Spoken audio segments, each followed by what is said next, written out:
ছয়গাঁও কুকুৰমাৰত নিশা দুৰ্বৃত্তৰ তাণ্ডৱ চোকাষ্টৰে বাহনৰ গ্লাছ ভাঙি তছনছ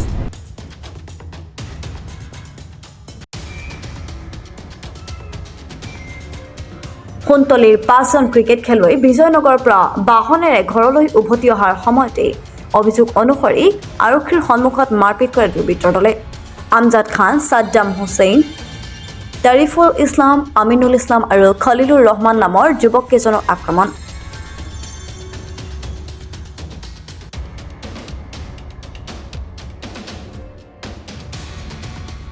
গ্লাছ ভাঙি কাণ আৰু নাকত আঘাতপ্ৰাপ্ত যুৱকৰ দলটো সমগ্ৰ ঘটনাক্ৰমক বৰ্মন উপাধিৰ কুকুৰমাৰা আৰক্ষীৰ পহৰা চকীত কৰ্মৰত এজন আৰক্ষীৰ বিৰুদ্ধে আক্ৰমণৰ অভিযোগ ভুক্তভোগীৰ দলটোৱে ছয়গাঁও আৰক্ষী থানাত এজাহাৰ দাখিল কৰে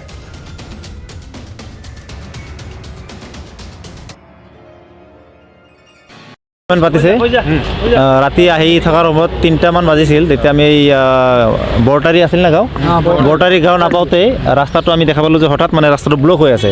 বাঁহৰ কিবা পাথৰ চাথৰ দি আৰু বাঁহ দি মানে ৰাস্তাটো পূৰা ব্লক মৰাৰ পিছত গাড়ীটো চলাই আছিল মই ক'লোঁ গাড়ীটো আপাৰত দিয়াচোন লাইটটো আপাৰত দিয়াৰ পিছত দেখা পালোঁ যে আগত মানে 4-5জন মানুহে ক'লা ৰঙৰ গাড়ী এখনক পূৰা মানে গ্লাছ ভাঙি আছে চাৰিফালৰ পৰা তো আমি ভয়ত প্ৰাণৰ মায়া মমতাত কৰি মানে ভয়ত একদম মানে আমি কৈছোঁ যে গাড়ীটো বেক কৰা আমি কুকুৰমাৰা ৰাস্তাত সোমাই দিয়া তাৰপিছত আহি আছোঁ পিছত দেখা পাই আছোঁ আৰু এটা গাড়ী মানে আমাক ফ'ল' কৰি আছে পিছা কৰি আছে বহুত স্পীড ইয়াক কৈছোঁ তুমি তাক যাবলৈ নিদিবা তুমি আগে যোৱা তেতিয়া আমি আহি ৰেলৱে ক্ৰচিংটো পাৰ কৰিলোঁ তাতে মানে 2জনমান পুলিচ দেখা পালোঁ তো আমাৰ অলপ সাহসটো বাঢ়িল তাৰপিছত ক'লোঁ যে 1 মিনিট টাইম ৰোৱা আমি পানী চানী খাই লওঁ অলপ ভয় খাইছোঁ মানে হাত চাত কঁপি আছে সি গাড়ী চলাব পৰা নাই ভালকৈ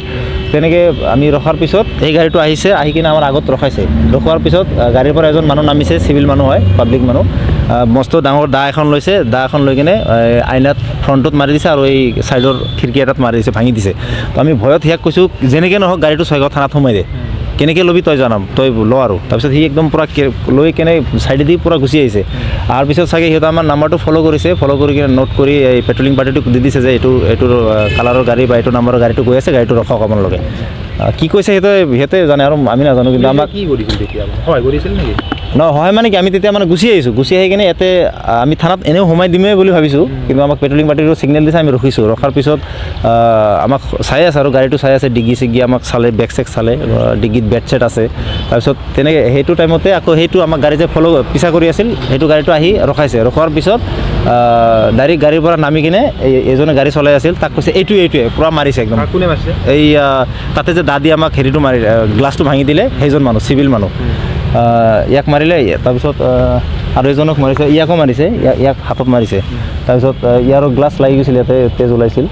তাৰপিছত পুলিচৰ সন্মুখতে মাৰিছে এজনে নিজেই স্বীকাৰ কৰিছে মই পুলিচৰ বুলি এই আপোনাৰ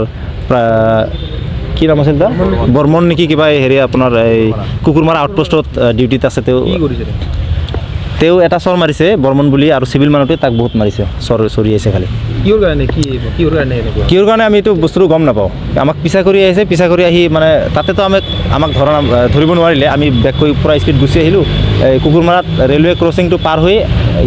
আহি আমাক এটেক কৰিছে মানে একো প্ৰশ্ন সোধা নাই একো সোধা নাই ৰাতি 3টা জানিছে মেডিকেল কৰিছিল নেকি নাই ৰাতি আমি তেতিয়া লগে কৈছোঁ যে এখেতৰ মাৰিছে কাণ চান ফুলি আছিল গাল চাল ফুলি আছে মেডিকেলটো কৰাওক সেইটো কৈছে মানে একো মানে ৰেছপন্স দিয়া নাই আকৌ মেডিকেলটো লগে কৰাব লাগে আমি যিহেতু পুলিচৰ জিম্মাত আছোঁ পুলিচৰ জিম্মাত থাকিলে ফাৰ্ষ্ট কাম পুলিচৰ মেডিকেলটো কৰাব লাগিব কিন্তু বাইচাঞ্চ ৰাতি যদি কিবা এটা আমাৰ হৈ গ'ল হয় কোনে ৰিক্স ল'লে হয় সেইখিনিয়ে এতিয়া আমি বৰ্তমান থানাতে আছোঁ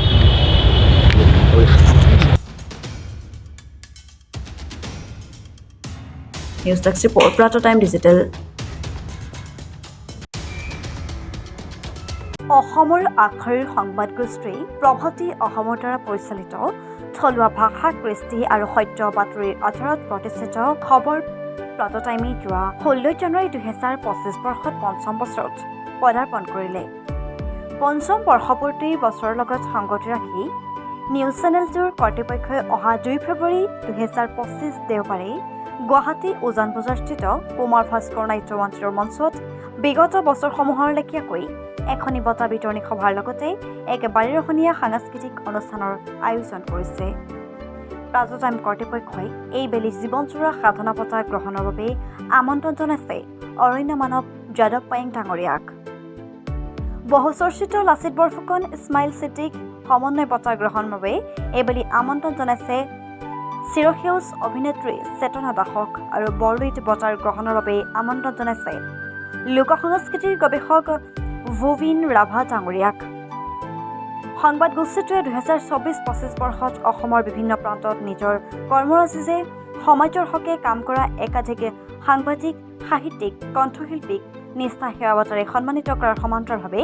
একাধিক ব্যক্তিক বিশেষভাৱে সন্মানিত কৰিব।